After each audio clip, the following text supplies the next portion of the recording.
अस्सलामुअलैकुम दोस्तों, आऊं अब्दुल हकीम तव्हां ॾिसी रहिया सिंधी टेक यूट्यूब चैनल।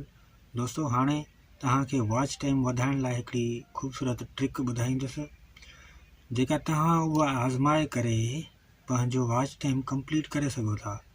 जेकॾहिं तव्हां नवां यूट्यूबर आहियो, तव्हां फ़िलहालु इहो कमु न कयो, ठीकु आहे। जेकॾहिं तव्हांजा सब्सक्राइबर पूरा थी विया आहिनि त पोइ तव्हांजे लाइ ज़बरदस्त ट्रिक आहे। ऐं वॉच टाइम तव्हांजो कंप्लीट न आहे त वॉच टाइम कंप्लीट करण लाइ ही वीडियो आहे तव्हांजे लाइ। ऐं सिंधी टेक यूट्यूब चैनल आहे, सिंधी वीडियो ऐं कुझु उर्दू बि, कुझु थी सघे व्लॉग बि रखूंसि। ऐं तव्हांजे कम जी ही वीडियो आहे बिल्कुलु। अगरि मुंहिंजो बैकग्राउंड ॾिसी तव्हां भॼी था वञो, पोइ तव्हांखे हीअ ट्रिक कीअं ख़बर पवंदी।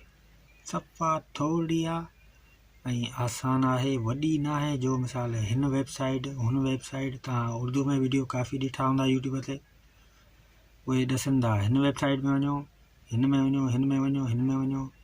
हिन में इहो आहे ई न, हिकिड़ो कमु आहे, सिर्फ़ु हिकिड़ो। Easy, very easy, watch time complete.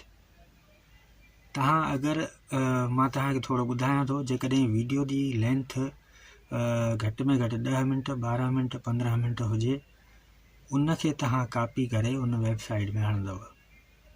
अगरि हिकिड़ी मेन ॻाल्हि तव्हांखे ॿुधायां त मेन ॻाल्हि इहा आहे त हाणे तव्हां मिसाल मोबाइल ते अपलोड कयो आहे वीडियो, उहो ठीकु आहे, त पोइ तव्हांखे उहो वीडियो कापी करे उते रखिणो आहे, ख़बर अथव, वाईफाई ते।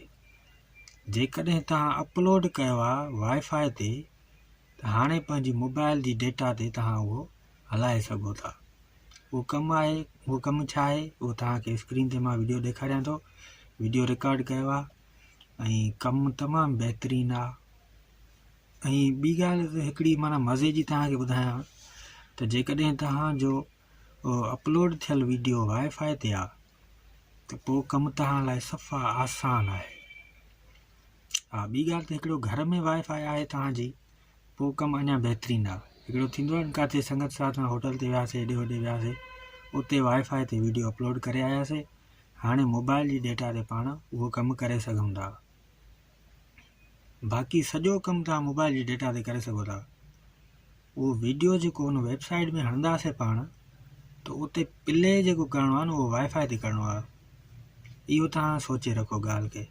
पंहिंजे मोबाइल ते ई मिसाल अपलोडिंग कंदा आहियूं, पंहिंजे मोबाइल ते उहा वेबसाइट हलाए करे पाण प्ले करे छॾियो, त इहो माना तव्हांजो न मञियो वेंदो। यूट्यूब जो AI जेको आहे न, उहो तेज़ आहे बिल्कुलु, उहो तव्हांखे सुञाणे वेंदो। छो जो नेट उते चेंज हूंदी नी, पोइ कोई मसइलो न आहे, कोई इशू न आहे तव्हांजे लाइ। बाक़ी जेकॾहिं मोबाइल ते अपलोड कयो आहे, हलायो बि मोबाइल ते था, पोइ तव्हांजो इहो कमु न हलंदो, ठीकु आहे। इहा ॻाल्हि तव्हांखे यादि रखणी आहे त मोबाइल ते वीडियो अपलोड थियलु आहे पंहिंजी डेटा ते, त उन वीडियो खे उन वेबसाइट में खणी भले वञो तव्हां, पर उते प्ले तव्हांखे वाईफाई ते करिणो पवंदो, ठीकु आहे। इहो तव्हांखे ज़रूरु ख़्यालु करिणो आहे। बाक़ी ट्रिक तमामु बहितरीनु आहे, आसान तरीक़ो आहे। तव्हांखे स्क्रीन ते हली मां तव्हांखे ॿुधायां। जेकॾहिं तव्हां नवां आहियो, तव्हांखे वीडियो सम्झ में अचे थी मुंहिंजी, त वीडियो खे लाइक कयो, चैनल खे बि सब्सक्राइब कयो यार, ठीकु आहे दोस्तों। हलूं था स्क्रीन ते, तव्हांखे मां ॾेखारियां। तो दोस्तों हाणे पाण अची विया मोबाइल जी स्क्रीन ते। ही मुंहिंजो ॿियो चैनल आहे सिंधी गाननि जो आहे। हिन मां हिकिड़ो वीडियो खणंदासीं, हुनजी लेंथ आहे 10 मिंट। हाणे हिनखे कॉपी कंदासीं, कॉपी करे हिते लिंक ते कॉपी कंदासीं, कॉपी करे हुन खां पोइ हिते कॉपी थी वियो। हाणे हलंदासीं पाण गूगल ते, क्रोम सां गॾोगॾु आहे गूगल, ठीकु आहे। हुन में क्लिक कंदासीं, हिते हिकिड़ी वेबसाइट आहे, हुनखे सर्च कंदासीं। पर मुंहिंजी सर्च थियलु आहे, नालो तव्हांजे साम्हूं अची वेंदो, ठीकु आहे। हीउ मथां मथां पियो आहे, हीउ तव्हां ॾे अची वेंदो। इहो ओपन कंदासीं त नालो तव्हांजे साम्हूं अची वेंदो। हिन फस्ट में ई क्लिक कयोसीं। हाणे इहा वेबसाइट खुली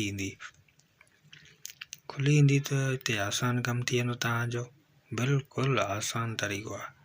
हाणे प्लस ते क्लिक कंदासीं पाण, नालो इहो मथां लिखियलु अथसि, ठीकु आहे। हिन में स्टेप 1 स्टेप 2 आहे। हाणे हिते लिंक उहा पेस्ट करणी आहे पाण खे। ठीकु आहे, पेस्ट करण खां ई पंहिंजो वीडियो साम्हूं अची वेंदो। ठीकु आहे, ॿियो बि आहे ऑप्शन, माना 2 वीडियो तव्हां हिते हलाए सघो था। पर ख़्यालु रहे, ध्यानु रहे तव्हांजो त हिते कमु छा करिणो आहे, वाईफाई ते। जेकॾहिं मोबाइल ते अपलोड कयो आहे त ठीकु आहे, त पोइ तव्हांखे वाईफाई ते प्ले करिणो आहे।